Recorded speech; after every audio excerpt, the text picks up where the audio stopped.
Bismillahirrahmanirrahim. Alhamdulillah. Wassalatu wassalamu ala Rasulillah wa ala alihi wa sahbihi wa wala. Thumma amma ba'du. Hari ini atau pagi hari ini kita akan baca ayat 160 ya. 160 ya.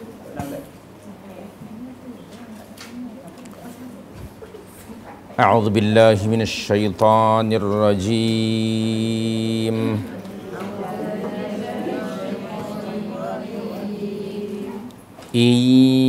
ينصركم الله فلا غالب لكم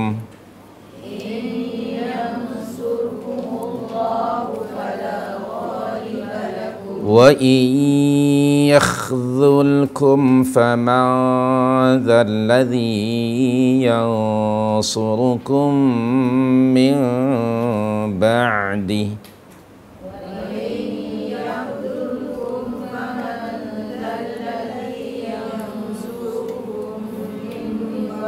وعلى الله فليتوكل المؤمنون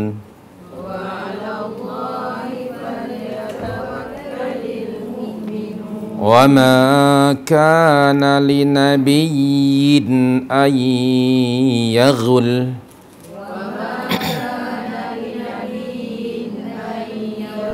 ومن يغلل يأت بما غل يوم القيامة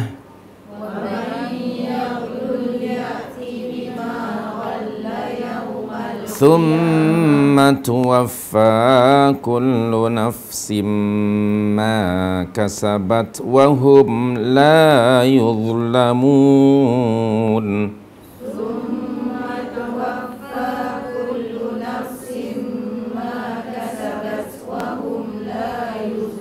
أفمن اتبع رضوان الله كمن باء بسخط من الله ومأواه جهنم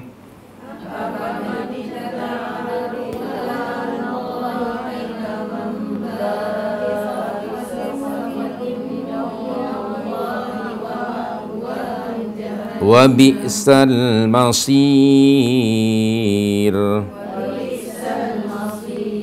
هم درجات عند الله والله بصير بما يعملون لقد من الله على المؤمنين إذ بعث فيهم رسولا من أنفسهم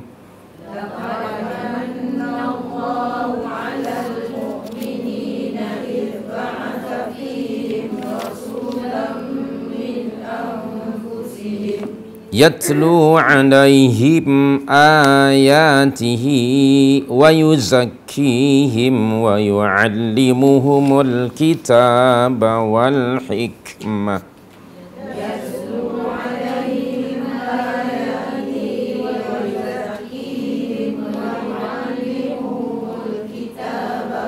وإن كانوا من قبل لفي ضلال مبين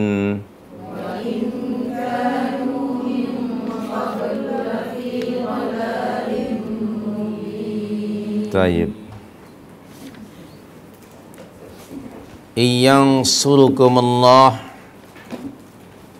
jika Allah menolong kamu, fala ghaliba lakum, maka tak ada sesiapa pun yang dapat mengalahkan kamu.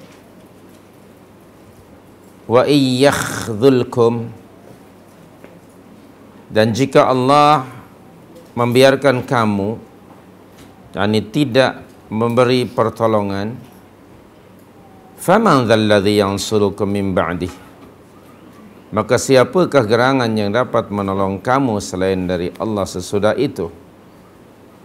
Wa 'alallah Oleh kerana itu hendaklah kepada Allah sahajalah falyatawakkalil mu'minun, orang-orang mukminun bertawakal.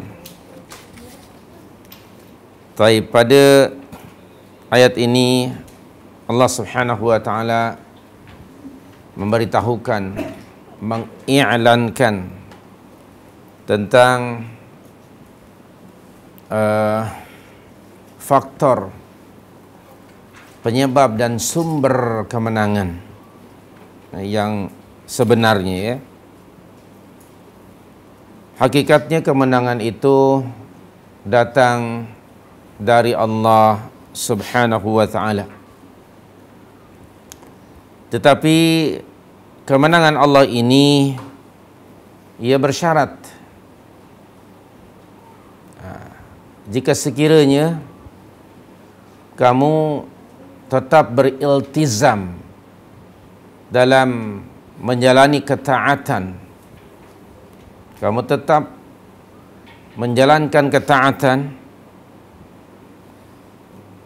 keduanya kamu teguh pendirian ataupun disebut ats-tsabat, teguh pendirian dalam menghadapi segala keadaan, terutamanya semasa berada di medan perang. Yang ketiganya, kamu bertawakal kepada Allah dengan sebenar-benar tawakal setelah kamu mengambil sebab-sebab yang patut kamu fahami dari sunnatullah.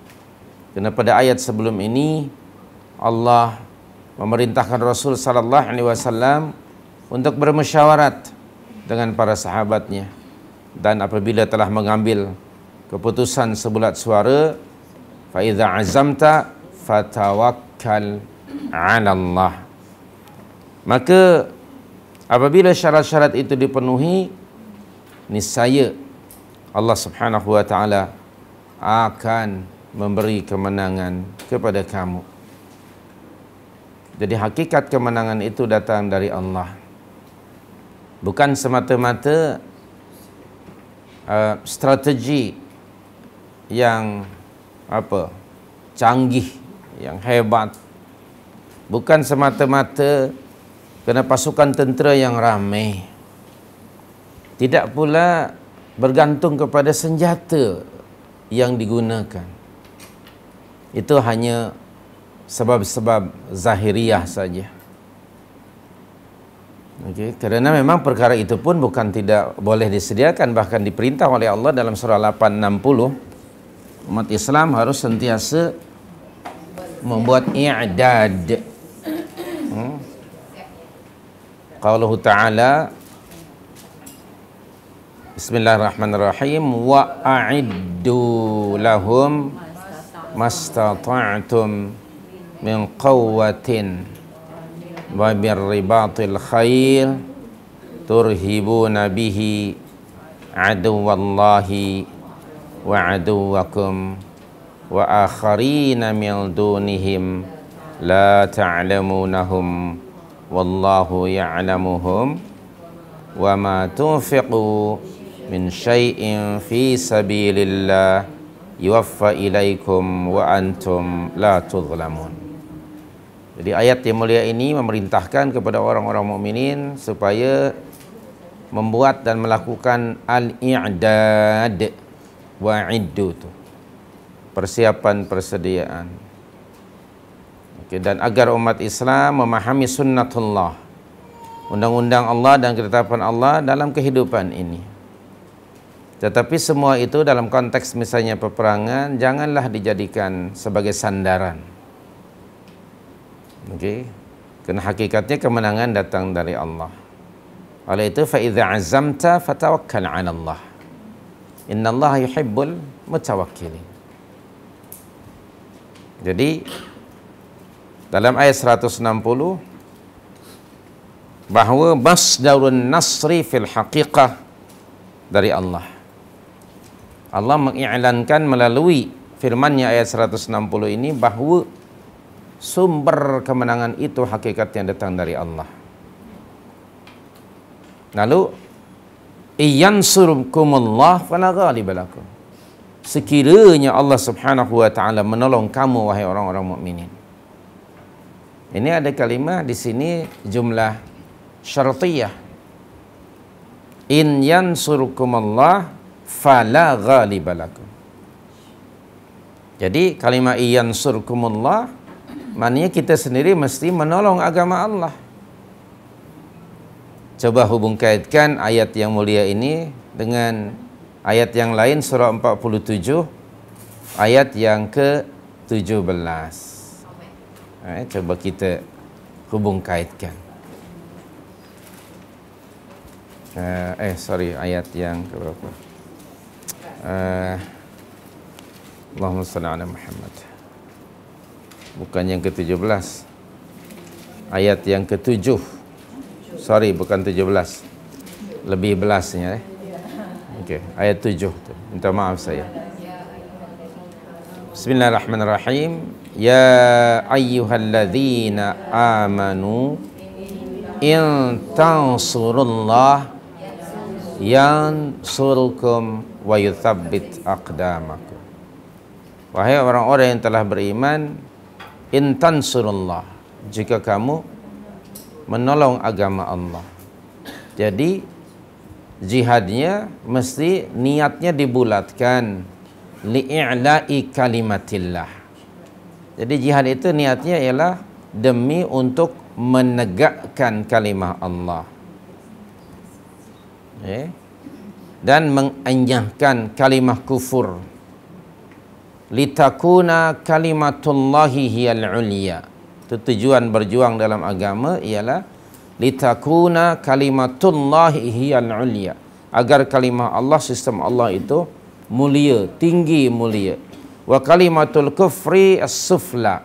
Sementara kalimah dan sistem kufur dia biarlah dia rendah dan enyah ataupun hina. Itu tujuannya. Itu yang dimaksud dengan intansurullah. Jadi berjuang untuk menolong agama Allah Subhanahu wa taala. Allah Maha berkuasa untuk menegakkan agamanya tanpa pertolongan siapapun juga. Namun kamu sudah mengaku diri kamu sebagai mukmin.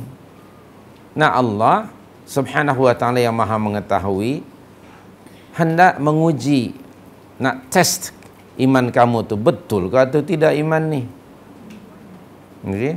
Jadi iman tu perlu diuji, dan di antara ujiannya ialah al-jihad fi sabilillah. Antara ujian yang paling terasa berat pada orang-orang mukminin ialah al-jihad fi sabilillah. Kalau masih ingat surah 49 ayat 15, boleh baca dan tak payah buka Al-Qurannya. Kalau tak ingat maknanya rujuklah.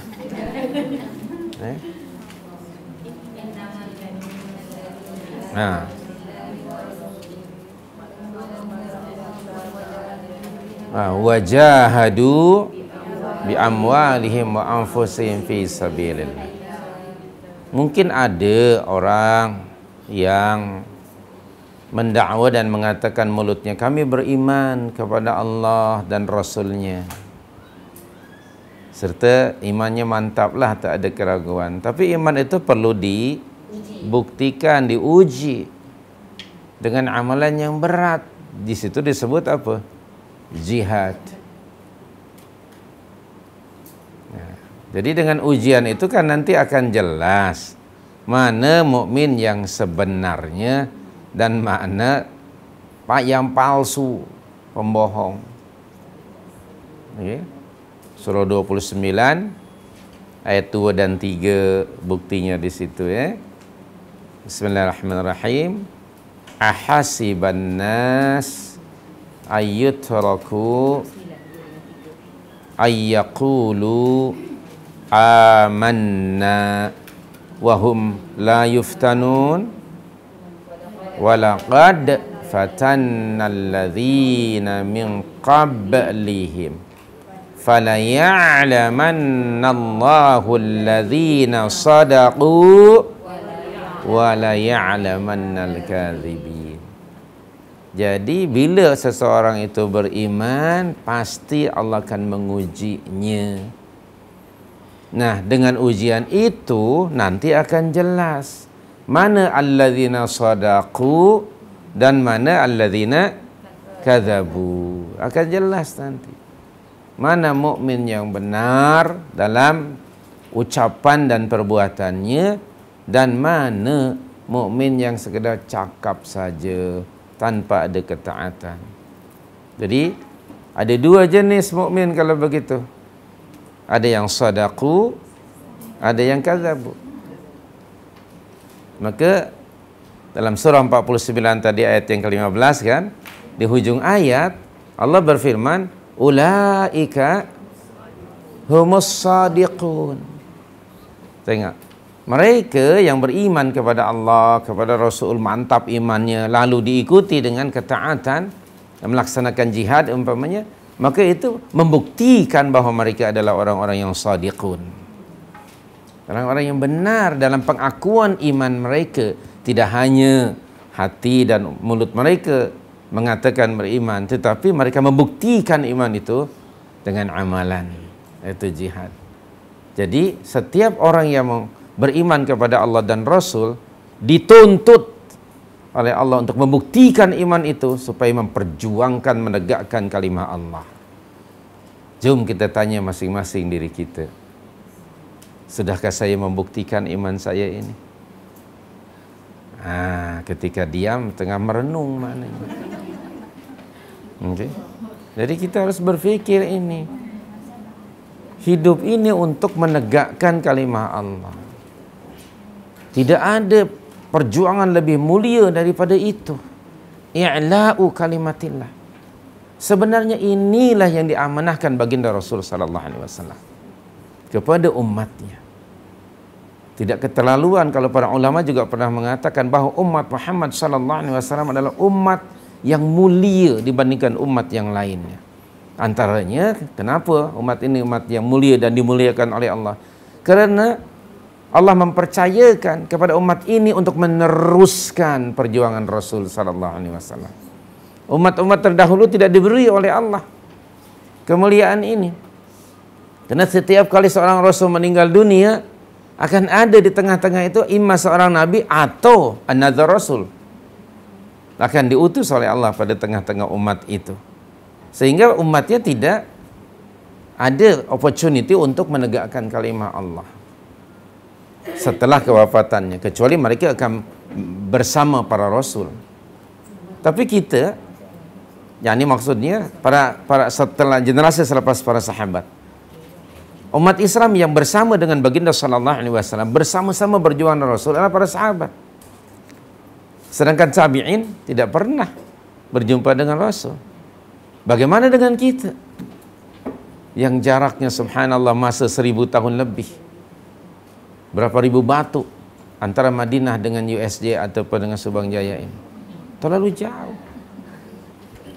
Tetapi Allah mempercayakan, diamanahkan kepada umat ini. Dalam surah 22 ayat yang ke-78, subhanallah ya karim, Allah berfirman di situ. Okey.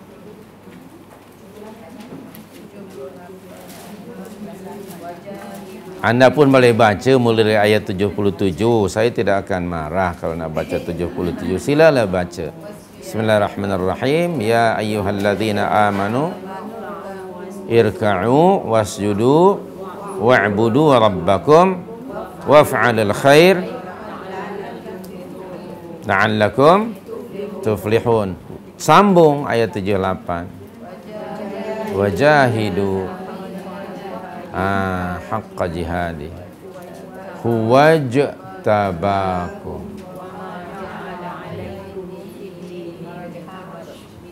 millata abikum Ibrahim wa sammakumul muslimina min qablu wa fi hadha liyakuna ar-rasulu alaikum syahidan alaikum wa takunu syuhada'a 'alan nas.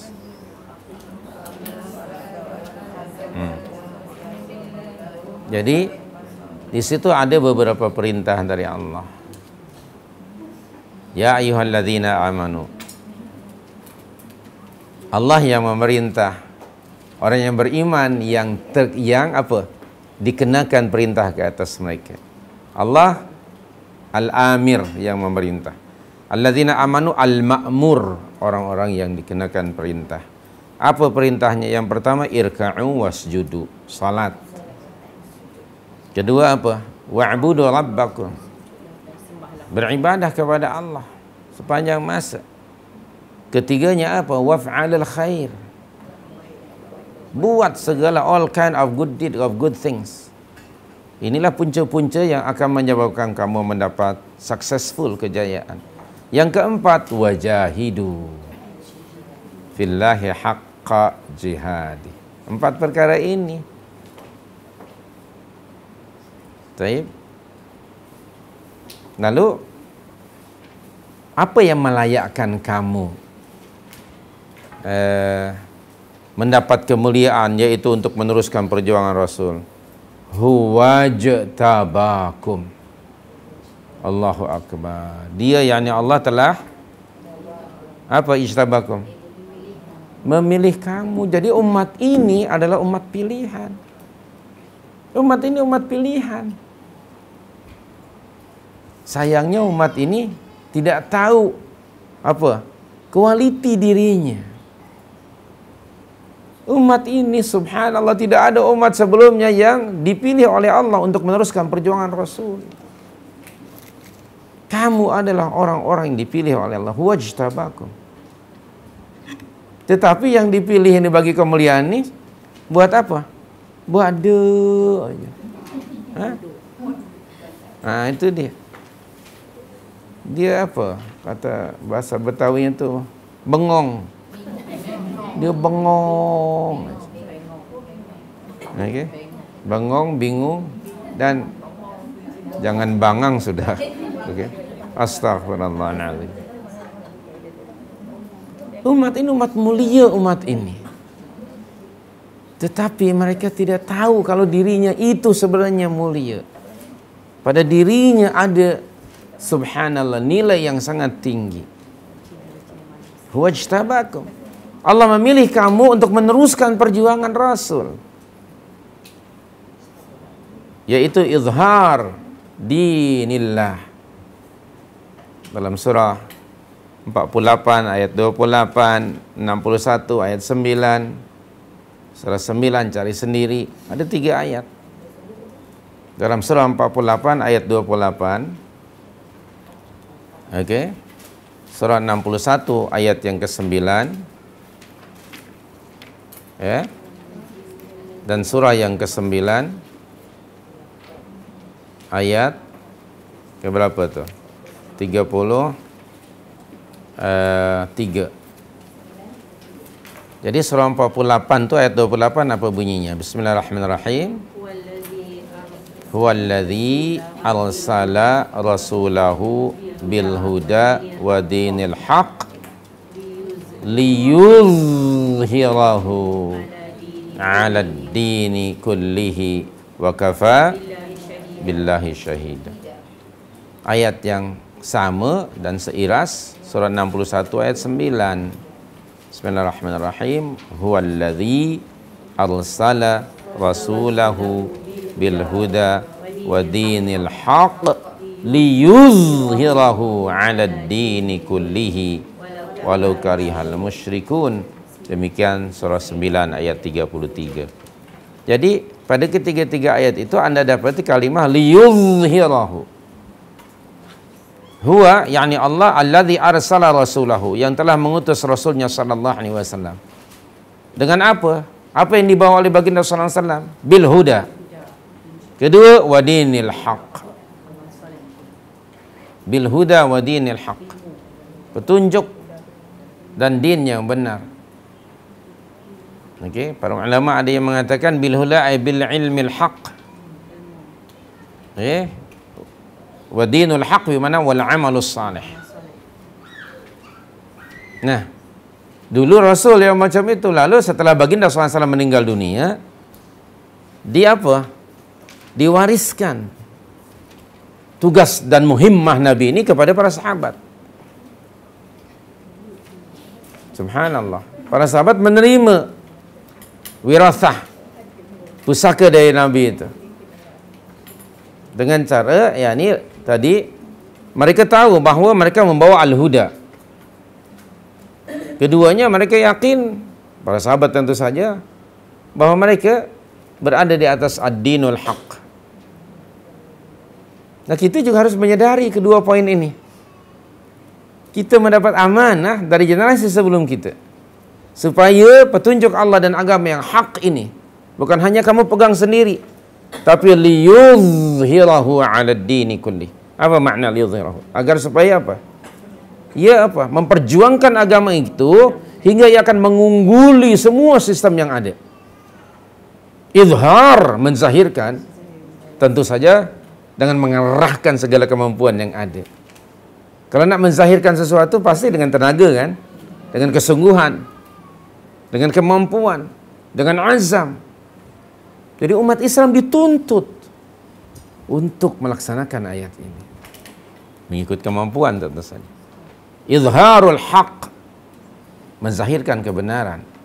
I'la'u kalimatillah, menegakkan kalimah Allah Subhanahu wa taala. Memperjuangkan al-haq, menegakkan keadilan, menyebarkan kebenaran. Ini adalah tugas umat. Di atas bahu tiap-tiap individu muslim dan muslimah, tugas ini diamanahkan Rasul kepada mereka. Jadi tidak ada kemuliaan kecuali dengan cara meneruskan perjuangan Rasul. Oleh itu, antara ayat yang memotivasi kita untuk melaksanakan perintah ini, menjaga wirasah, pusaka, dan menyampaikan kepada generasi yang akan datang, ialah dalam surah 41 ayat 33. Bismillahirrahmanirrahim. Wa man ahsanu qawlan mimman da'a ila Allah wa amila salihan wa qala innani minal muslimin. Siapakah yang lebih baik perkataannya dari orang yang berdakwah, menyeru, mengajak orang lain ke mana? Kepada jalan Allah, yakni pada agama Islam, pada tauhidillah. Dan dia sendiri melaksanakan apa yang diucapkan dan diserukannya itu. Dan lalu dia menyatakan, innani minal muslimin. Jadi kesimpulannya, agama ini tidak boleh dipegang, dipeluk sendiri atau disimpan dalam almari. Agama ini mesti disebarkan di tengah-tengah masyarakat. Agama ini agama untuk umat manusia. Seluruh manusia mesti diseru. Lalu kepada komuniti yang sudah beriman, diajak mereka kepada al-amru bil ma'ruf wa nahyu 'anil munkar, kepada umat. Jadi agama Allah ini agama untuk masyarakat, bukan untuk individu. Kadang-kadang kita nak jadi muslim tu muslim yang MSS ya, yang syok sendiri. Padahal kita mesti sharing kebaikan itu dengan orang lain. Dan aktiviti untuk sentiasa sharing kebenaran, at-tawasi bil haq, at-tawasi bis sabr wa bil marhamah, itulah yang namanya dakwah. Maka setiap individu muslim dan muslimah hendaknya menjadi da'i ila Allah. Tidak ada kerjaya yang lebih mulia daripada ad-da'wah ila Allah. Karena itu amanah dari Rasul, pesanan dari Rasul. Nabi menyatakan di hujung khutbah wada' sebagai penggulungan kerasulannya, Rasulullah menyatakan, "Falyuballighus syahidul ghaiba, Falyuballigh asyahid, wajib kepada kamu yang sekarang ada di sini, hadir di sini, menyampaikan kepada al-ghaib, pada generasi yang tidak ada sekarang. Falyuballigh asyahidul ghaib. Maka para sahabat telah menyampaikan kepada tabi'in, tabi'in menyampaikan kepada tabi'un tabi'in. Begitu selanjutnya hinggalah ke kita.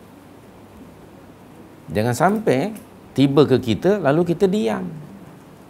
Kita simpan agama ini dalam almari atau di bawah bantal kita tidur.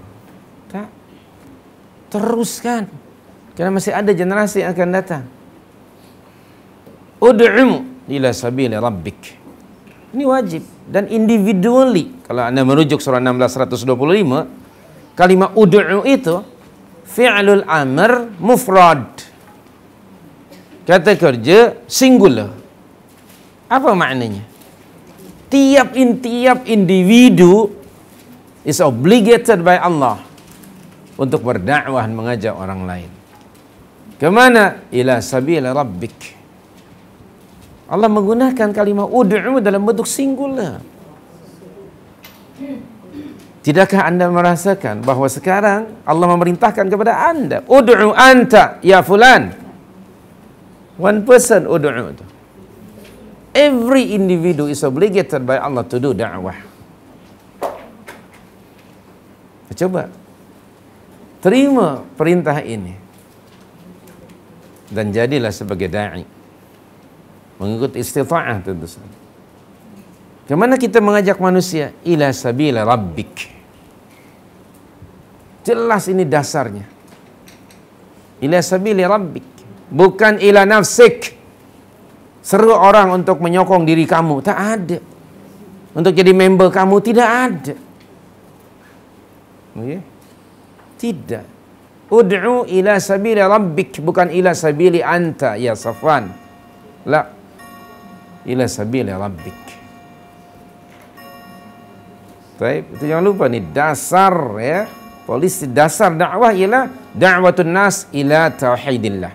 Da'watun nas ila al-Islam. Da'watun nas ila al-haq. Da'watun nas ila sabili rabbina. Lalu kaif, bagaimana metodenya? Ada 3 di situ. Metodologi dakwah. Yang pertama bil hikmah.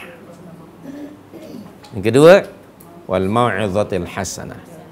Yang ketiga dengan mujadalah. Wajadilhum billatihi ahsan. Jadi coba setiap orang, okay, that you are now, kita semuanya dibebani Allah untuk meneruskan perjuangan Rasul. Okay? Buktikan keislaman kita itu, keimanan kita, dengan selalu sharing apa juga yang kita tahu dari ajaran Islam. Rasulullah SAW dalam hadis yang Anda semua tahu, kata Nabi SAW, "Ballighu anni walau ayah." Ballighu, sampaikan, sebarkan oleh kamu apa yang kamu tahu daripada aku walaupun hanya 1 ayat. Maknanya Nabi mendorong, menganjurkan umatnya untuk menjadi aktivis dakwah walaupun tahu 1 ayat. Minimum itu 1 ayat, maknanya walaupun tahu 1 ayat itu sharing dengan orang lain, sampaikan pada orang lain, jangan disimpan. Anda sudah tahu lebih dari 1 ayat. Surah Yasin aja 87, belum lagi surah yang lain. Kita barangkali tidak kekurangan ilmu, cuman kita kekurangan activity tadi. Jadilah aktivis dakwah. Jangan kalah dengan orang lain. Jangan hanya emosi marah orang lain. Marah kepada orang Kristen yang membawa orang Melayu misalnya masuk dalam gereja. Selalu marah. Yang you buat apa? What do you do? Mereka tuh aktif 24 jam istilahnya. Karena mereka memang salah satu agenda besar mereka untuk memurtadkan kamu. Dalam surah Al-Baqarah Allah sudah bagi tahu itu. Tapi ya kita tak ambil kisah peringatan dari Allah ini. Sekalipun Allah sudah bagi tahu dalam ayat 109. Terus-terusan orang-orang musyrikin dan kafirin berusaha untuk memurtadkan kamu, wahai umat Islam. Maknanya apa? Mereka akan terus aktif. Lalu kamu pasif, marah, emosi, itu saja kerjanya. So don't blame them. Okay? Memang itu mereka nyatakan di sini oleh Allah. Sudah jumpa belum Al-Baqarah 109? Tak mau baca nampaknya. Tak apa. Bismillahirrahmanirrahim. Wadda katsirum min ahli al-kitab law yaruddunakum min ba'di imanikum kuffara. Kenapa begitu? Hasadan min indi anfusihim min ba'di ma tabayyana lahumul haqq. Wadda, tengok. Wadda yawuddu mawaddah. Wadda katsirun min ahli kitab. Sebagian besar ahli kitab menginginkan agar mereka dapat mengembalikan kamu, memurtadkan kamu, wahai orang yang beriman, kepada kekufuran setelah kamu beriman. Ini warning, bukan hanya sebuah berita dari Allah. Supaya kamu waspada. Dan kamu seharusnya jadi da'i. Tidak cukup dengan emosi, tidak cukup dengan hukum. Sampaikan dahulu dakwah. Ini kita ni dalam isu agama selalu emosi, marah. Masing-masing orang punya pandangan dan pendapat, sampai bingung kita yang tak ada ilmu ini. Okay? Isu apa sih? Yang terkini lafzul jalalah itu. Emosi, emosi, emosi. Dulu ketika ada orang Melayu masuk gereja, marah lagi. Astagfirullahaladzim. Barangkali kita terlalu banyak makan garam ini, sehingga darah cepat naik. Kenapa kita tidak datang kepada mereka, kepada seluruh manusia? Ud'uhum, seru mereka ila sabili rabbik. Jadilah da'i. Jangan jadi orang yang emosional. Sampaikan dakwah agar hujjah Allah telah sampai kepada manusia, dan nanti manusia di akhirat tidak akan dapat memberi apa-apa alasan di depan Allah. Rusulan mubashshirina wa mudhirina li'alla yakuna lin-nasi hujjatun ba'dar rusul. Surah yang keempat 165 itu. Para rasul sudah tidak ada. Kamu, wahai umat Muhammad sallallahu alaihi wasallam, seharusnya kamulah yang meneruskan tugas Nabi ini. Surah 4 165. Surah An-Nisa 165.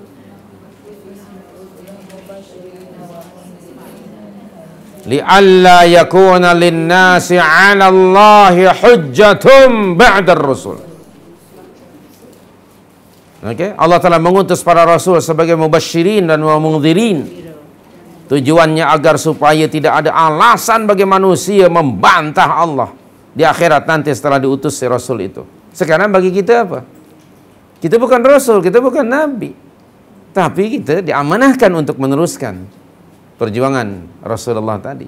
Sampaikan dakwah Islamnya agar nanti manusia tidak akan punya hujjah bahwa memang sudah sampai kepada mereka dakwah Islamnya itu.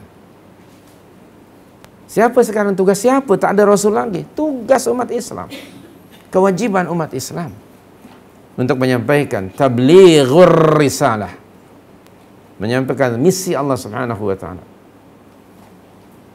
Anda jangan fikirkan dulu, nanti apa sikap dia orang, nanti menerima, dia marah kepada aku, dia akan menolak. Itu jangan dipikirkan. Kewajiban kita hanya apa? Tabligh.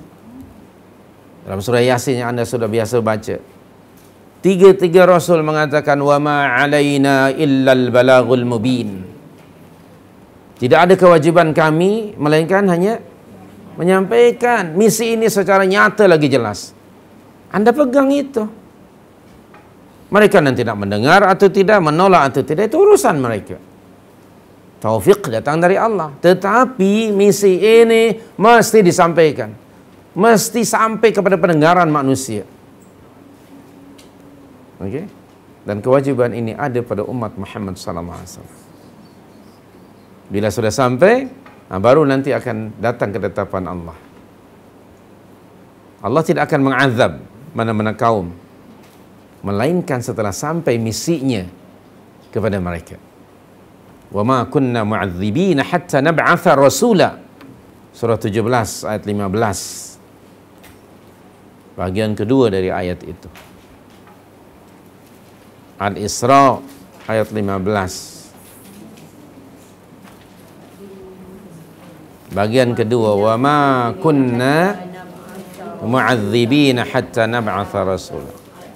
Terjemahan makna ayat, kami tidak akan mengazab siapa saja, mana-mana kaum hingga kami terserasa. Tidak ada lagi Rasul ba'da Muhammad sallallahu alaihi wasallam. Kitalah sekarang untuk menyampaikan. Ayo sampaikan dengan segala kemampuan yang ada pada kita.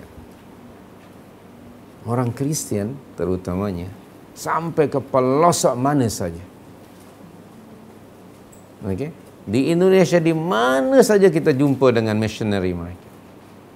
Di Sabah, di Sarawak, mana saja sebut, pasti mereka sudah ada di sana. Di sini, di sekitar perkampungan orang asli, mereka sudah lama berada di sana. Lalu, kita bila tahu marah, kita bila tahu terus angkat telefon handphone, laporan, itu saja kerjanya. So, don't blame them. Kita harus turun, harus ada di kalangan umat Islam yang berani membawa agama Allah al-haq ini kepada seluruh hambanya yang belum mendengar. Bila sudah sampai, mereka tidak ada hujah nanti di depan Allah. Kalau belum sampai, kita akan ditanya oleh Allah. Okey? Kan ada 4 pertanyaan, antara lain ilmu. Allah akan bertanya pada setiap orang, antaranya ilmunya. Madza amila bihi? Apa yang dia buat dengan ilmunya? Sudahkah disebarkan? Sudahkah disampaikan? Jadi setiap umat Islam harus menjadi aktivis, mengikut kadar kemampuan. Nah, kalau kita tidak mampu pergi ke hutan, apa yang boleh kita contribute untuk mereka yang pergi ke hutan itu? Subhanallah. Jadi masing-masing harus ada saling at-ta'awun 'alal birri wat taqwa. Di kalangan para sahabat juga seperti kita.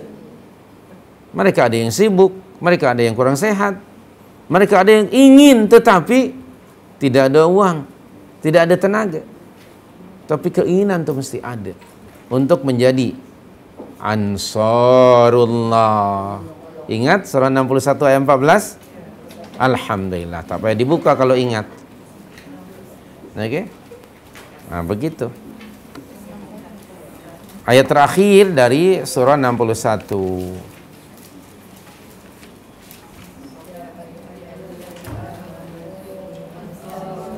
Ayo orang yang beriman, kunu ansarallah. Segera respon perintah ini.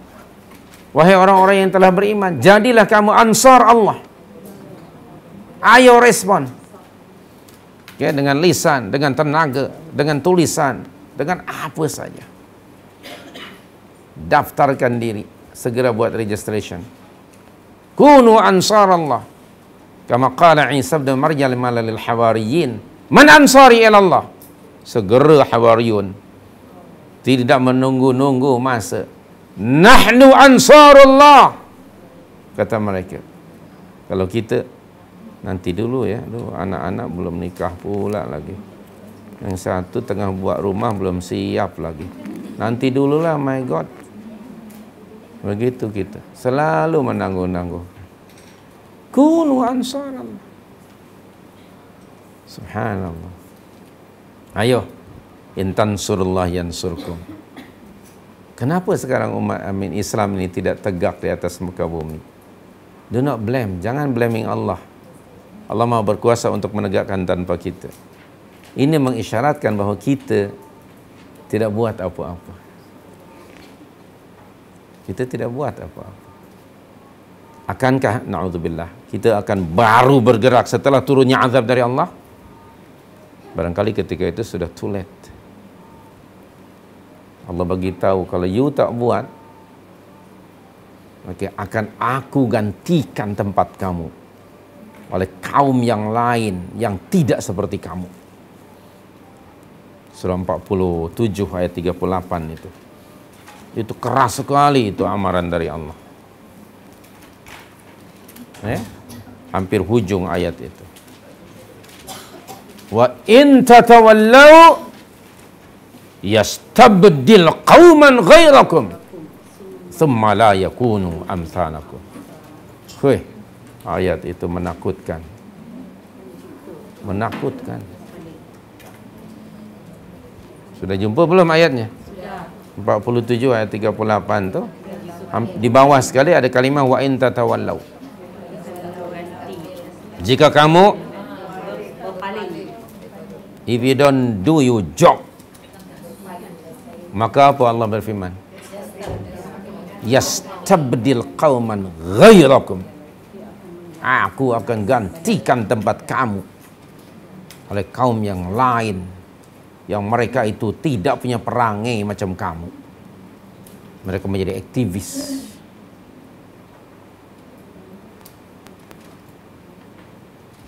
Saya melihat barangkali realiti ini.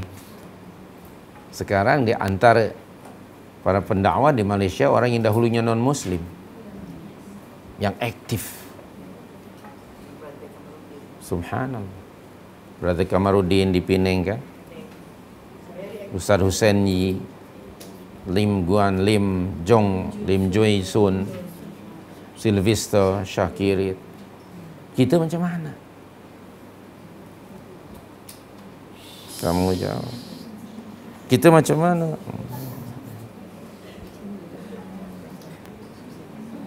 Aku gantikan kamu dengan bangsa yang lain. Baik? Bangsa yang lain. Mereka menjadi aktivis. Di tangan mereka sudah berapa orang masuk Islam. Mereka mengajak semua manusia kepada agama Allah. Mereka tidak pernah mengajak.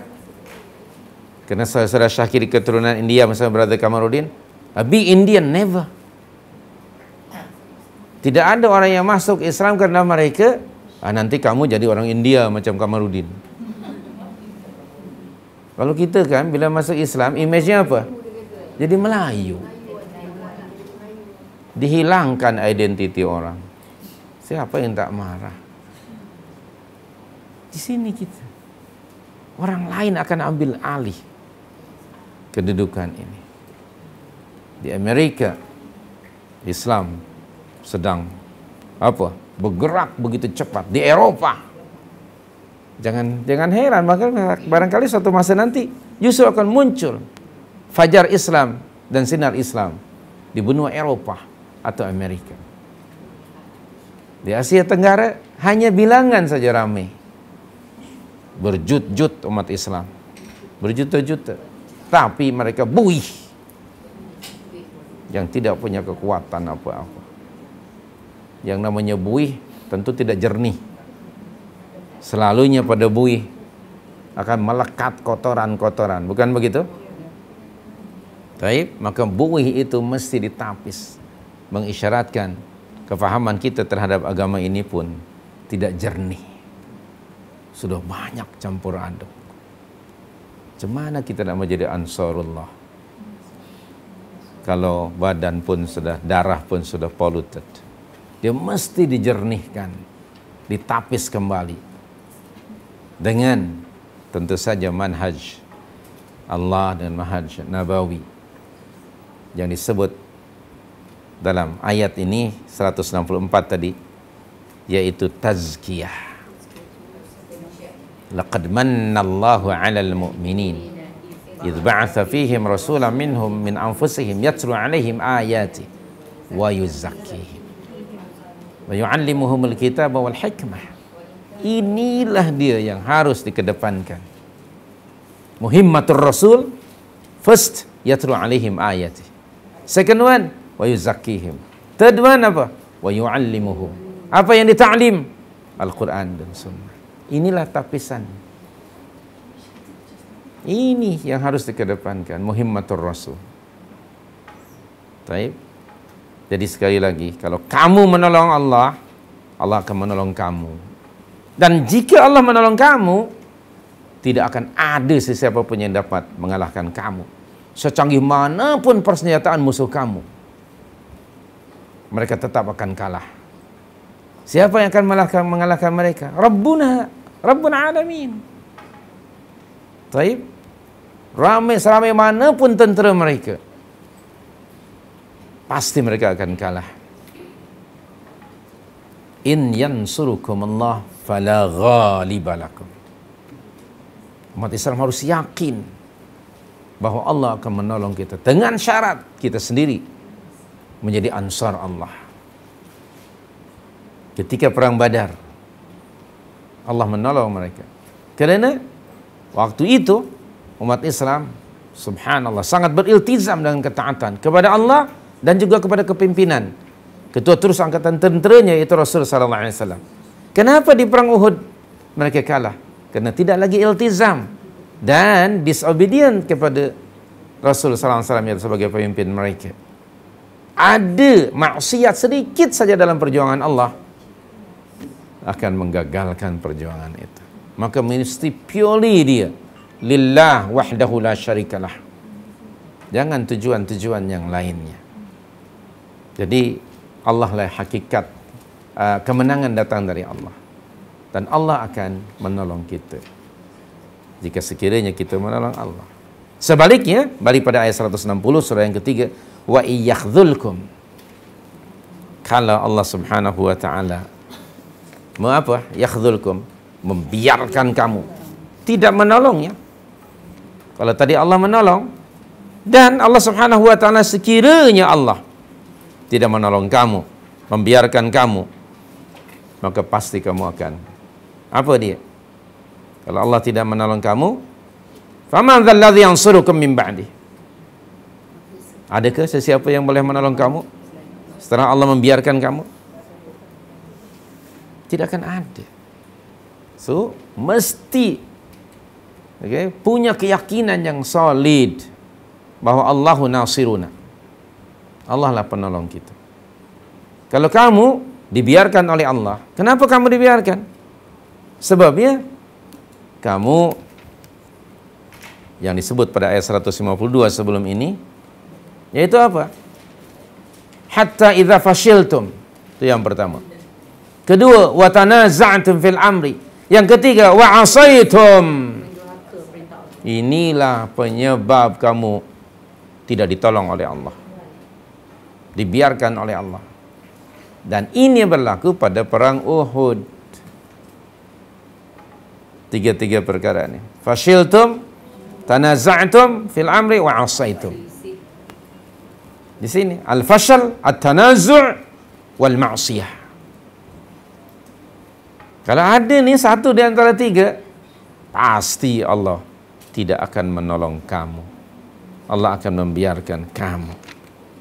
So, oleh itu, penuhi dahulu syarat-syarat yang telah ditetapkan oleh Allah agar Allah menolong dan membantu kamu sekalian. So, hujung ayat, wa 'alallah falyatawakkalul mu'minun. Kerana itu, hendaklah kepada Allah sahaja orang-orang mukminin itu bertawakal. Perhatikan, falyatawakkalul mu'minun.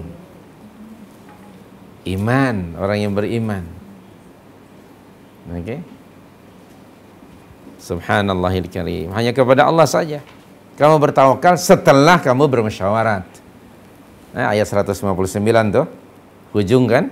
Fa idza azamta wa syawirhum fil amri, betul? Fa idza azamta fatawakkal 'ala Allah.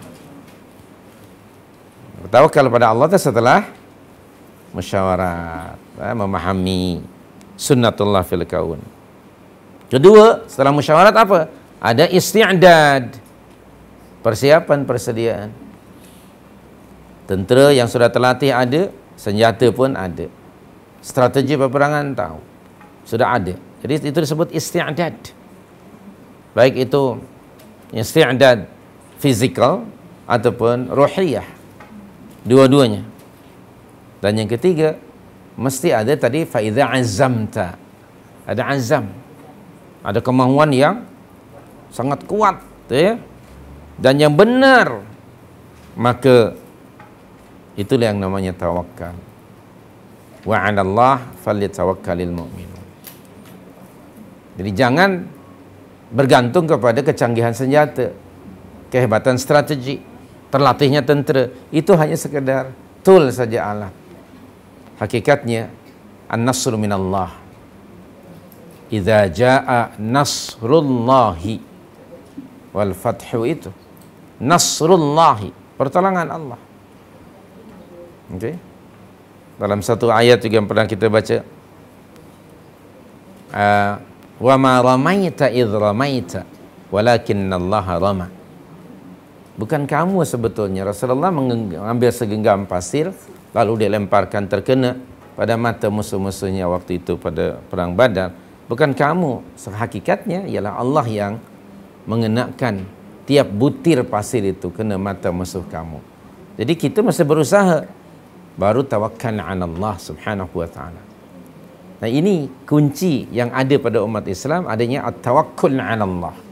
Sedangkan orang kafir tidak ada, mereka hanya bergantung pada kecanggihan senjata. Okey. Itu hanya alat saja. Kalaupun senjatanya canggih tapi tenteranya tak ada semangat, macam mana? Atau takut mati? Nah, tidak akan berlaku, kan? Allah letakkan saja, lemparkan kepada mereka ar-ru'b. Sanulqi fi qulubil ladzina kafaru ar-ru'b. Kami akan lemparkan, letakkan dalam hati orang-orang kafir itu perasaan apa? Ru'b itu. Gerun dan takut. Itu pertolongan dari Allah. Senjatanya canggih. Tapi tentera itu ada perasaan apa? Takut. Takut mati. Okay. Semalam bila saya baca dalam bahawa setiap hari di Amerika, tentera-tentera veteran Amerika 22 orang bunuh diri. Tiap hari. Sekarang ini berlaku. Maknanya setiap 65 minit ke 65 second lah seorang bunuh diri. Ada ru'b. Ada rasa itu, ketakutan. Ya, umat Islam ini harus memenuhi dahululah syarat yang ditetapkan oleh Allah. Wa 'alallah falyatawakkalul mu'minun. Dan syarat ataupun natijah daripada, subhanallah, apa dia natijah daripada tawakkal 'ala Allah ni? Okey, natijah dari atau hasil ataupun buah daripada tawakkal 'ala Allah, dia akan mendapat yang pertama ialah mahabbatullah. Perhatikan hujung ayat 159. Fatawakkal 'ala Allah, innallaha yuhibbul mutawakkil. Jadi kalau bertawakal kepada Allah akan mendapatkan apa yang di sini? Mahabbatullah. Akan mendapatkan kasih atau cinta Allah pada hambanya. Okey? Dan yang kedua, hasil daripada tawakal dalam surah 65. Itu dia, yang anda semua sudah hafal, ayat ini. Dalam surah 65 ada di restoran ayat ini, itu dia. Baik, kalau disebut restoran saja terus ingat, itu pada ayat yang berikutnya, ayat yang ketiga tu. Wa may yatawakkal 'ala Allah fa huwa hasbuh. Itu dia natijah daripada tawakal pada ayat yang ketiga, wa may yatawakkal 'ala Allah fa huwa hasbuh. Dan barang siapa yang bertawakal kepada Allah, niscaya Allah akan mencukupkan keperluannya. Keperluan apa saja, diniyah ataupun dunyawiyah. Taib. Jadi sekali lagi kesimpulan ayat 160, hakikat pertolongan itu datang dari Allah Subhanahu wa taala. Kalau Allah menolong kamu, tidak ada sesiapa pun, mana-mana pasukan tentera yang canggih sekalipun tidak akan dapat mengalahkan kamu. Sebaliknya, kalau Allah membiarkan kamu Tidak ada mana-mana umat yang dapat membantu kamu. Kemudian yang ketiga, yang berikutnya, hendaknya kamu bertawakal kepada Allah Subhanahu wa taala setelah mengambil sebab mengikut undang-undang dan peraturan Allah dalam kehidupan di dunia ini. Taib, ayat 161. Wa ma kana linabiyyin ayyaghul. Tidak mungkin seorang nabi berkhianat dalam urusan harta rampasan perang. Ayyaghul ni asalnya al-ghulul. Root wordnya ghulul, ghin, lam, waw, lam. Ghulul. Ghulul tu pada asalnya maknanya menyembunyikan sesuatu, mengambil secara diam-diam lalu disembunyikan, itu disebut ghulul. Ini ada hubung kait tentera, katalah tentera ataupun pasukan muslimin pada perang Uhud. Pada perang Uhud kan first round kan Allah memberi kemenangan kepada Rasul dan umat. Lalu musuh-musuhnya, yakni orang Quraisy, bertempiaran, meninggalkanlah harta benda mereka, entah berupa kendaraan waktu itu unta ataupun makanan, ubatan dan sebagainya lah. Lalu diambillah oleh tentera yang ada di bawah. Kemudian ada semacam curiga lah. Sebagian tentera yang ada di atas bukit itu, jangan-jangan harta-harta yang berharga, jangan-jangan mereka apa? Diam-diam mereka pijak di bawah kaki mereka, tak ada orang ataupun dimasukkanlah pada mana-mana poket depan, belakang dan sebagainya. Itu disebut al-ghulul. Mengambil sesuatu yang berharga secara apa? Sembunyi-sembunyi, diam-diam, tak mau diketahui orang. Itu disebut ghulul. Okay? Biasanya yang diambil barang yang berharga. Kalau yang tak berharga, disepak-sepak aja di luar tu. Tin kosong kan, sepak sana, sepak sini. Coba kalau dalam tin itu ada berlian,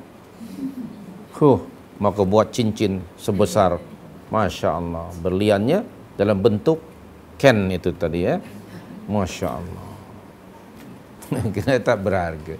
Jadi al-ghulul menyembunyikan benda yang sangat berharga. Nah, di sini wa ma kana, ma lin nafyi, menafikan sekali-kali.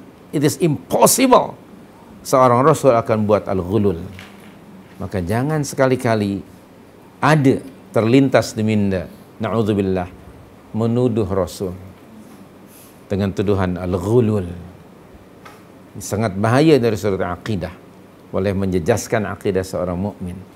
Maka sebelum itu berlaku, Allah menyatakan wa ma kana li nabiyyin, mana-mana nabi, ayyaghul, mustahil untuk para nabi. Tapi untuk manusia biasa ada kemungkinan. Ada kemungkinan tak? Ada. Ini untuk nabi. Adapun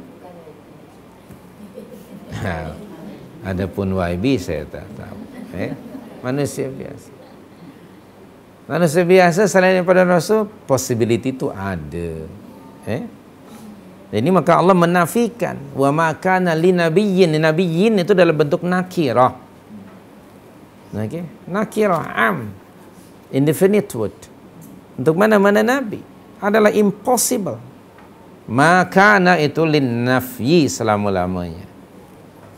Ayyaghul, tidak mungkin, mustahil dalam hal harta rampasan. Kenapa?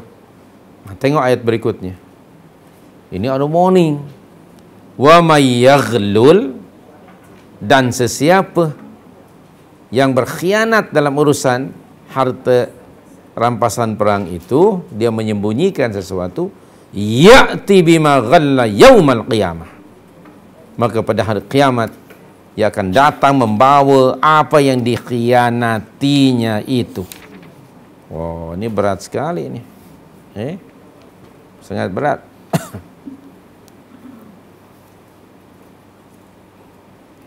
Itu dia. Abu Dawud dan Imam At-Tirmidzi meriwayatkan satu hadis yang bersumber daripada Ibnu Abbas radhiyallahu anhuma. Kata Ibnu Abbas, ayat ini turun pada qatifah hamra. Adalah satu barang yang berharga hilang pada perang Badar. Lalu sebagian para sahabat berkata, la'alla Rasulullah akhadhaha. Jangan-jangan Rasulullah yang mengambilnya. Begitulah Maka turun ayat ini, wa ma kana li nabiyyin ayyaghul. Mustahil Tayyib. Begitu juga pada perang Uhud ada lagi perasaan seperti itu. Kerana apa? Ada di kalangan orang-orang yang mengikut perang Uhud ni, dahulu mereka tidak berkesempatan ikut perang Badar. Kerana masa perang Badar, ghanimah itu Rasulullah SAW agihkan hanya kepada tentera yang dapat membunuh musuh. Waktu itu, siapa yang dapat membunuh musuh dan ada barang milik semusuh itu, maka itu milik dia, si pembunuh tadi. So, diagihkan kepada mereka saja. Maka pada perang Uhud, orang-orang yang ada di atas bukit itu, ada di antara mereka yang tidak kena panahnya pada musuh, tapi yang di bawah pula. Jadi terfikir, jangan-jangan kita yang di atas ini, kita tidak dapat membunuh musuh, sementara ini bawah yang membunuh, jangan-jangan kita tak dapat. Nah, itu pada perang Uhud. Lalu timbul pemikiran tadi, jangan-jangan barang-barang yang berharga semua mereka kebas. Saki-baki tengah besi buruk untuk kita. Barangkali begitu. Nah, kerana para sahabat waktu itu kan mereka masih miskin. Baru berapa tahun tinggal di Madinah kan. Sangat memerlukan harta. Wajar-wajar saja barangkali pemikiran semacam itu yang mengakibat mereka tidak mentaati perintah Rasul sallallahu alaihi wasallam. Nah, kerana ada maksiat itulah akibatnya mereka mendapat kekalahan yang sangat teruk. Jadi Nabi sallallahu alaihi wasallam mustahil beliau akan membuat ghulul. Kerana apa? Begitu berat azabnya nanti di akhirat. Orang yang buat ghulul itu. Di dunia boleh saja bersembunyi dari orang ramai. Apa yang dia ambil tuh?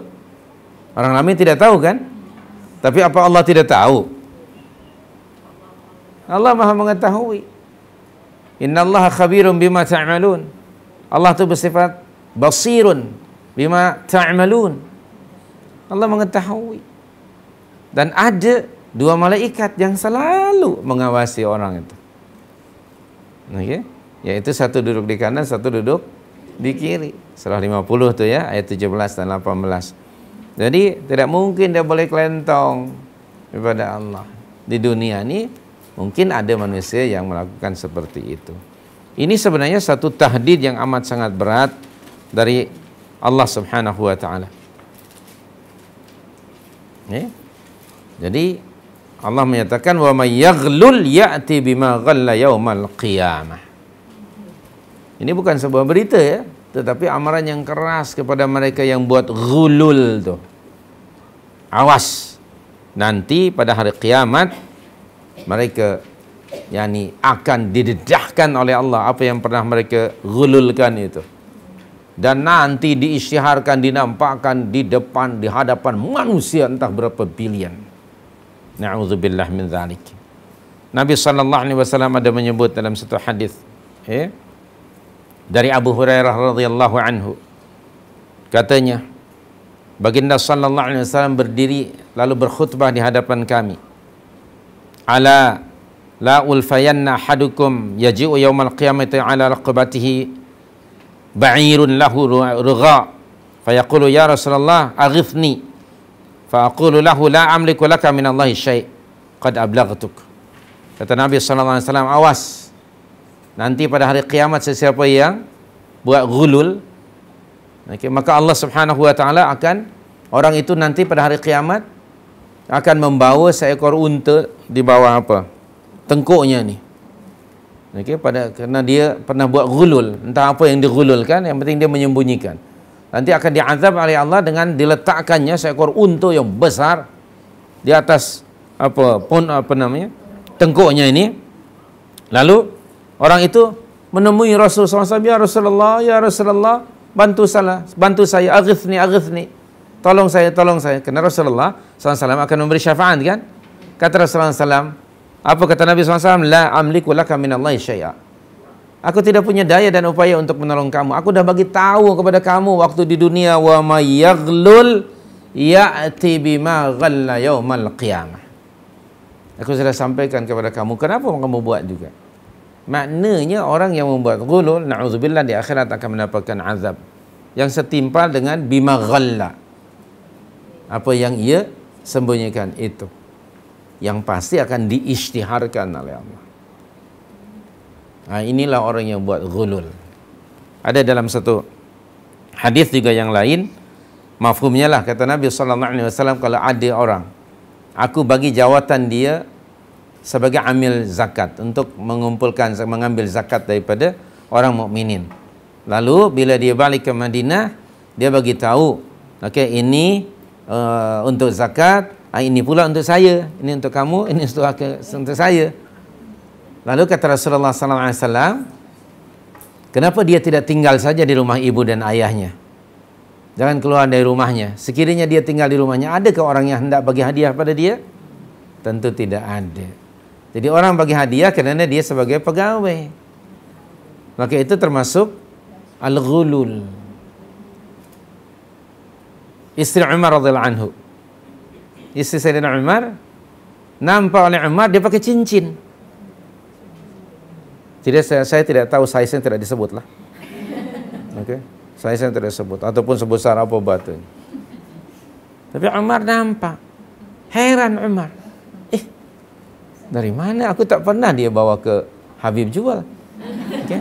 Misalnya kan, dari mana istri aku? Ditanya, dari mana you tu pakai cincin? Aku tak pernah belikan pun kamu cincin. Adalah orang bagi pada I. Begitulah kata istrinya kan. Adalah orang bagi pada saya. Mari sini. Itu bukan hak kamu. Dia bagi pada saya. Kata istrinya. Aku nak tanya, kalau kamu bukan istri Abi Umar, waktu itu Umar kan khalifah, kalau kamu bukan istri aku, adakah orang nak bagi pada kamu? Istrinya pun, ya tak ya, tak ya. Akhirnya diambil oleh Umar dan dimasukkan cincin itu ke Baitul Mal. Jadi kita ini bukan hak kamu. Mereka memberi kepada kamu cincin kerana kamu istri aku. Mesti ada udang di sebalik cincin. Ada unta ke ada udang? Saya pun tak pasti. Di sana waktu itu ada udang, saya tak pasti. Mesti ada unta di sebalik cincin. Jadi diambil oleh Umar, dimasukkan ke Baitul Mal. Tengok pemimpin kita yang dahulu sangat hati-hati. Saya kadang-kadang orang kalau tak kena suami, istrinya dicucuk. Tak kena istrinya, anaknya barangkali. Tak kena anaknya, menantunya barangkali. Tak kena menantunya, abang dan adiknya. Tak kena juga jirannya. Ada aja. Okey. Di Indonesia dulu, di zaman Soeharto, itu Soeharto sebagai seorang yang baik personal dia. Tapi siapa? Ya, anak-anaknya yang mengambil kesempatan dalam kesempitan. Akhirnya Soeharto pun semput. Anak-anaknya yang sangat tamak dan rakus, semuanya mereka saya.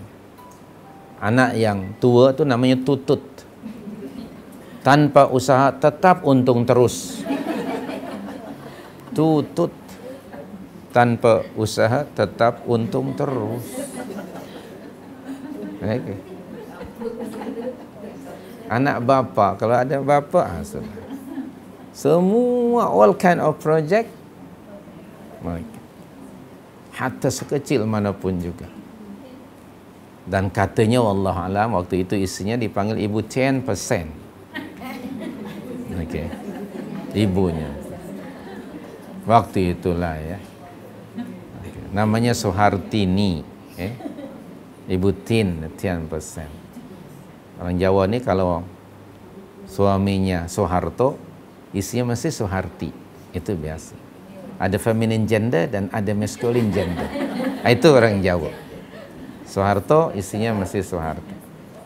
Oke, begitu ya. Kita pernah ke Jogja kan makan di restoran Ibu Tini namanya. Saya kata, ibu pasti suami ibu Pak Tono kan? Loh, bapak tahu kata ya. Sebab Tini itu yani dia feminine gender, masculine gender mesti Tono. Iya Pak, nggih kata iya. So, saya pun ketawa. Sebab kawan-kawan tu tak percaya kan Malaysia saya bawa tu. Betul juga kata. Tono pasangannya Tini. Kalau Toyo pasangannya apa? Tak tahu saya. Fa'ala kulli hal, kita balik lagi. Sekali lagi hati-hati jangan buat al-ghul tadi ya. Kerana akan ada iqabnya di akhirat ya. Mereka nanti akan membawa akibat dari buruk itu menjadi azab di akhirat wal iyadzu billah. Di dalam surah yang ke-6 ayat 31 mungkin boleh kita rujuk ayat ini. Surah yang ke-6 ayat 31 Allah berfirman, Bismillahirrahmanirrahim.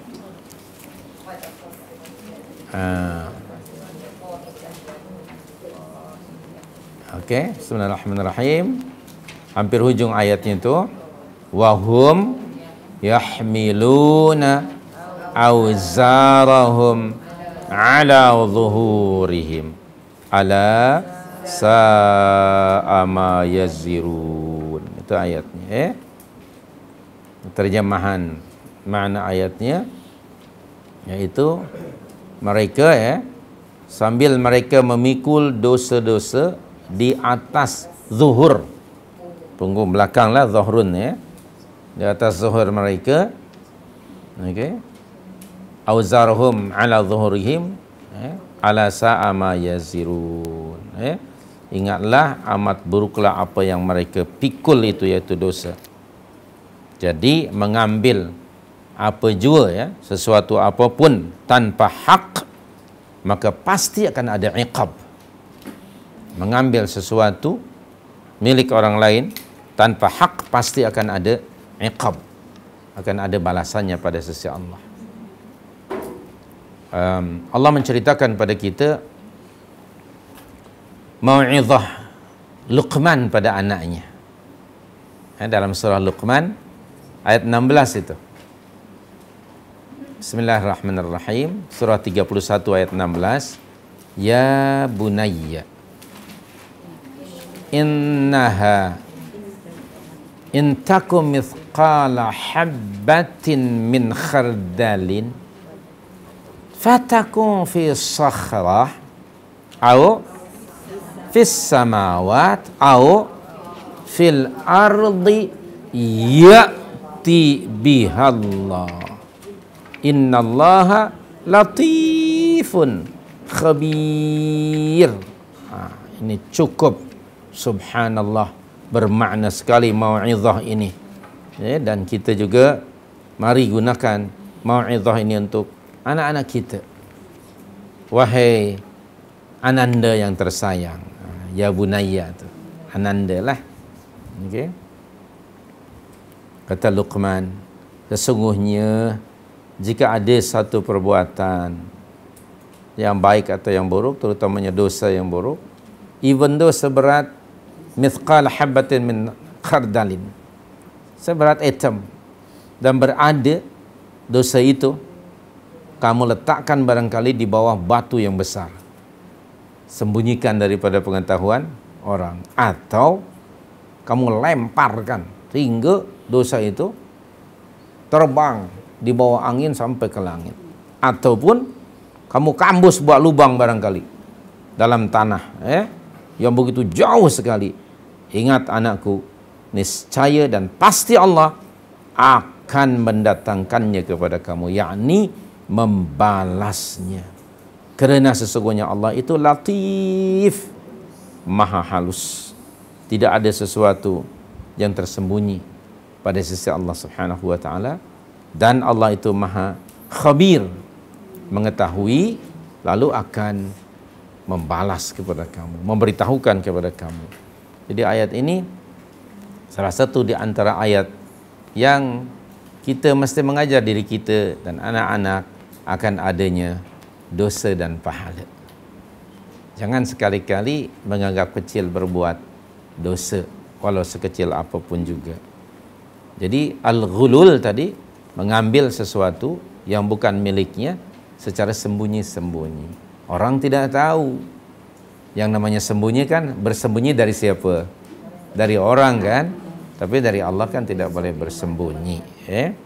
Jadi di sini sangat berat sekali amaran dari Allah kepada mereka yang buat al-ghulul. Nanti pada hari kiamat akan mendapat iqab atau balasan dari Allah. Dan hujung ayat 161, "Tsumma tuwaffa kullu nafsim ma kasabat." Kemudian tiap-tiap orang, tiap-tiap diri akan datang membawa pada tiap-tiap orang diberi balasan, diberi pembalasan tentang apa yang ia kerjakan dengan balasan yang setimpal. Jadi ini juga warning ya. Di dunia mungkin akan ada orang yang buat al-ghulul, tapi yang pasti setiap orang akan mati. Bukan begitu? Kullu nafsin dha'iqatul maut. Nah, setelah kematian nanti di akhirat tiap-tiap orang akan hanya mendapat balasan dari apa yang selalu dikerjakannya, sama ada yang besar atau yang kecil, sama ada yang dikerjakannya itu yang khair atau yang syar, mereka akan mendapat balasan. Sama ada berupa balasan yang baik ataupun sebaliknya berupa balasan yang buruk, berupa azab dari Allah Subhanahu wa taala. Maka kepada mereka yang pernah melakukan al-ghulul, awas, waspada dan hati-hati. Allah Subhanahu wa taala akan membalas ghulul mereka itu. Nanti di akhirat, Allah akan dedahkan apa yang dilakukan itu, kan direkod oleh Allah. Nanti akan didedahkan. Salah satu keadaan hari akhirat nanti yang Allah bagi tahu pada kita dalam surah yang ke-18 ayat yang ke-49, tiap-tiap orang, kita sekarang punya catatan buku, ada buku catatan amalan kita nih. Nanti buku itu akan wawudhi'al kitab, akan diletakkan dan dibuka secara di-offer pada tiap-tiap orang. Wawudhi'al kitabu fataral mujrimina mushfiqina mimma fihi wa yaqulun ma li hadzal kitab ya wailana ma li hadzal kitab la yughadiru saghiratan wala kabiratan illa ahsaha wa wajadu ma amilu hadira wala yadhlimu rabbuka ahada. Astaghfirullahal azim. Pasti berlaku. Allah akan wada'a yudhi'a bermakna meletakkan. Akan dibukakan setiap buku catatan amalan kita. Tiap-tiap orang. Kamu akan melihat dan menyaksikan orang yang mujrimun, the sinners. Na'udzubillah min dzalik. Terperanjat mereka dan terbeliak. Kata mereka, buku apa ini? Tidak ada satu pun amalan yang pernah dikerjakannya masa hidup di dunia, melainkan semuanya telah tercatat di dalamnya. La yughadiru, tidak meninggalkan saghiratan, yang kecil, walau seberat zarrah tadi. ataupun yang kabiratan illa ahsaha, melainkan telah tercatat dalamnya. Kenapa disebut saghiratan lebih dahulu sebelum kabiratan? Ini warning, kalau yang kecil seberah zarrah pun ada tercatat, what more bigger than it? Maka itu jangan sekali-kali menganggap remeh buat dosa sekecil manapun juga. Seperti jangan menganggap remeh nak membuat perkara yang ma'ruf. Kata baginda sallallahu alaihi wasallam, la tahqiranna bima'rufin walau an talqa akhaka biwajhin talqin, atau kama qala Rasulullah. Jangan kamu menganggap remeh berbuat perkara yang baik, yang ma'ruf, walau hanya sekedar menampakkan wajah yang ceria, yang manis ketika jumpa saudara kamu. Benda itu kan tidak pakai modal kan, tapi sebenarnya dia adalah benda yang ma'ruf. Dalam riwayat yang lain kata Rasulullah SAW, tabassumuka li akhika sadaqatun. Tabassum itu maknanya apa? Senyum, manis muka. Senyum kepada saudara kamu adalah sedekah. Subhanallah. Jangan meremehkan buat benda yang baik. Demikian juga jangan menganggap alah dosa kecil aja mat. Jangan. Kerana dahlah buat dosa, ada dosa yang kedua. Apa dia dosa kedua? Meremehkan. Yang ketiga apa? Seolah-olah apa yang dia buat itu tidak direkod, padahal ada kitab. Wa wadhi'al kitab fataral mujrimina mushfiqina mimma fi. Ya wailana. Ketakutan dan sedih, menyesali diri. Ma li hadzal kitab la yughadiru saghiratan wala kabiratan illa ahsaha wa wajadu ma amilu hadira. Maka mereka mendapatkan semua yang pernah mereka kerjakan mula usia aqil baligh, sehinggalah akhir hayatnya semuanya terikot. Barangkali kita lupa, tapi Allah tidak pernah lupa. Semuanya ada di situ. Wala yazlimu rabbuka ahada. Dan Rabbmu sekali-kali tidak akan menzalimi, merugikan kamu. In khairan fa khairan wa in syarran fa syarran. Kalau amalannya itu baik, mendapat balasan yang baik. Kalau amalannya jahat atau dosa, maka mendapat dosa atau mendapat iqab dari Allah. Ingat surah Al-Zalzalah ya, ayat 78. Faman ya'mal mithqala dzarratin khairan yarah wa man ya'mal mithqala dzarratin syarran.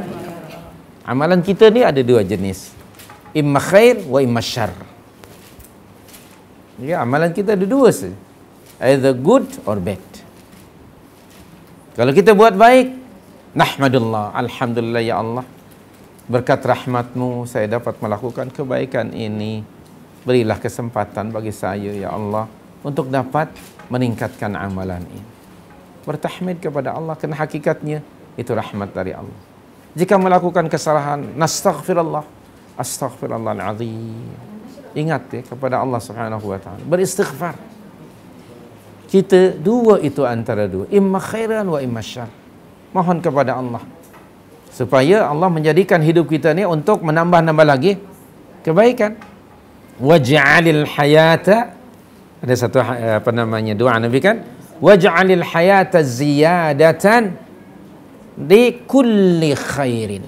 Ya Allah, jadikanlah hidupku ini untuk menambah-nambah lagi melakukan perkara yang baik. Waj'alil mauta rahatan min kulli syarr, dan jadikanlah kematian sebagai tempat rehat daripada segala kejahatan.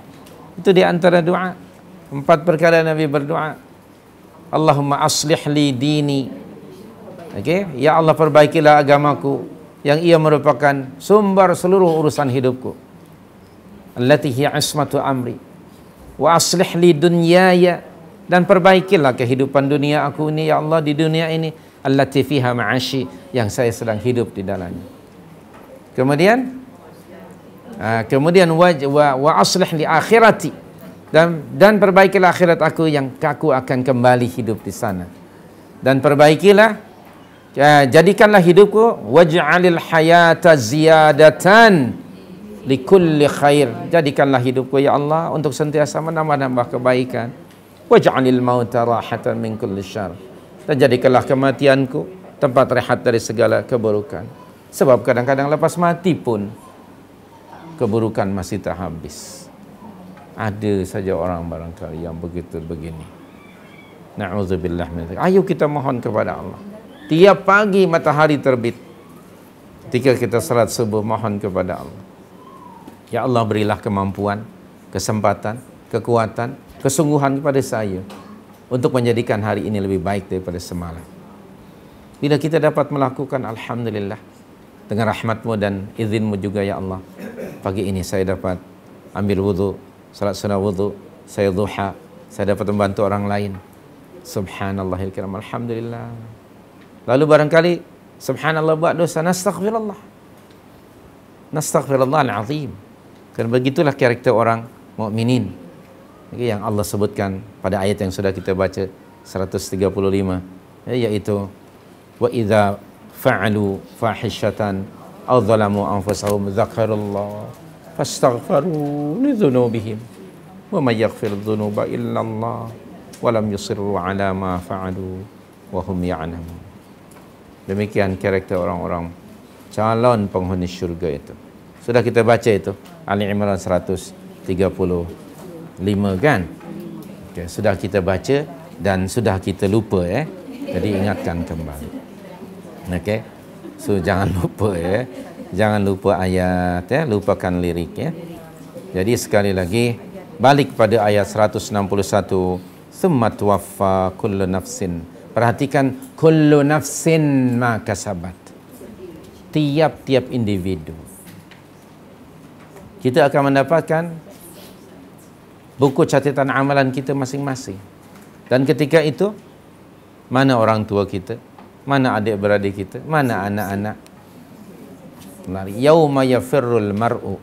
Pada hari di mana seorang akan terpisah daripada anak-anaknya, abangnya, ibu bapanya, dan orang ramai.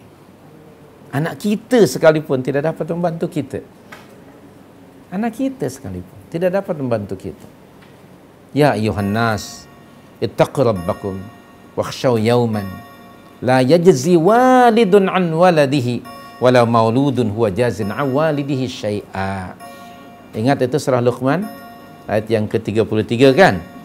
Itu subhanallahil karim. Dan banyak sekali ayat-ayat yang mengingatkan kita akan adanya hari tersebut Jadi kita mesti ingat kullu nafsin bima kasabat. Dalam surah 74 ayat 38, surah 74 ayat 38, Allah memberitahukan juga pada kita pada ayat ini kullu nafsin, tengok, kullu nafsin bima kasabat rahinah. Betul tak? Ya, betul. Kullu nafsin bima kasabat rahinah. Tiap-tiap orang akan apa? Terikat dengan apa yang dilakukannya. Kullu nafsin, itu kalimat itu yang ingin kita emphasizekan. Oleh itu, setelah masuk ke alam barzakh hingga akhirat, tiap-tiap orang akan hanya mendapatkan dari apa yang diusahakannya sendiri. Semoga anda tidak lupa surah 53 ayat 39. Kalau lupa ya buka itu. Surah 59 surah 53 surah 53 An-Najm ayat 39. Aywa, itu ayatnya. Wa alaisa apa? Lil insani illa ma sa'a. Kemudian wa anna sa'yahu sawfa yura thumma yujzahul jazaa'al awfa. Allahu akbar. Tiap-tiap orang akan hanya mendapatkan kebaikan dari apa yang dilakukannya sendiri. Alhamdulillah kita masih dibagi ruang dan peluang oleh Allah untuk terus meningkatkan amalan kita. Sibukkan diri dengan melakukan amalan-amalan yang disukai dan diridhai oleh Allah. Realiti yang ada di akhirat nanti, kita akan terpisah totally dari ahli keluarga kita. Hatta from the nearest person pada diri kita. Saya baru teringat dalam surah Abasa. Surah Abasa itu Surah 80 ke? Abasa itu. Okey. Ada ayat, okey.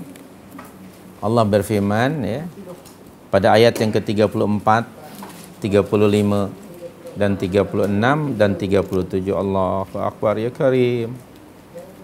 Yauma yafirrul mar'u min akhi wa ummihi wa abi wa sahibatihi wa bani likulli imrin yawma idzin likulli imrin minhum yawma idzin sya'nu yughni. Pada hari ketika manusia akan terpisah dari saudaranya, akhihi, brother dia, dari ibunya, terpisah pula dari bapanya, dari istri dan anak-anaknya. Dan pada hari itu setiap orang pada hari tersebut punya urusan yang cukup menyibukkan diri sendiri. Ya Rabb, di sini mungkin kita masih boleh bersama dengan keluarga, tapi sejak masuk ke alam barzakh hingga akhirat, kita akan sendiri-sendiri.